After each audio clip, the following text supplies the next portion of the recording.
बहुत समय पहले की बात है। जंगल में शांति से रहने वाले पशुओं और पक्षियों के मध्य किसी बात को लेकर अनबन हो गई।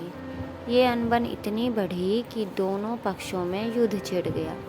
पशुओं की लंबी चौड़ी सेना थी, जिसमें राजा शेर के अतिरिक्त लोमड़ी, भेड़िया, भालू और जिराफ, खरगोश जैसे कई छोटे बड़े जानवर सम्मिलित थे। वहीं आकाश में विचरण करने वाले पक्षियों के सेना भी कुछ कम नहीं थे। उसमें चील, गिद्ध, कौवा, कबूतर, मैना, तोता सहित कई पक्षी सम्मिलित थे। चमगादड़ बहुत परेशान था। उसे समझ नहीं आ रहा था कि किसकी सेना में सम्मिलित हो। उसे अकेला देख पक्षी उसके पास आए और उसे आमंत्रित करने लगे। चमगादड़ भाई, आओ हमारा साथ दो। मैं तुम्हारे साथ कैसे आ सकता हूँ? देखो मुझे। पंख हटा दिया जाए तो मैं हूबहू चूहे के समान दिखूंगा।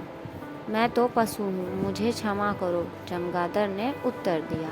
चमगादड़ का उत्तर सुन पक्षी चले गए। पक्षियों के जाने के बाद पशुओं की मंडली उसके पास आई और बोली, अरे भाई चमगादड़, यहाँ अकेले क्यों बैठे हो? आओ हमारे सेना में आ जाओ। तुम्हें मेरे पंख दिखाई नहीं पड़ते? मैं तो पक्षी हूँ, कैसे तुम्हारी सेना में सम्मिलित हो जाऊँ? चमगादड़ ने अपना पल्ला झाड़ा। सारे पशु भी चले गए। कुछ दिनों बाद पशुओं और पक्षियों की अनबन समाप्त हो गई। दोनों पक्षों में मित्रता हो गई।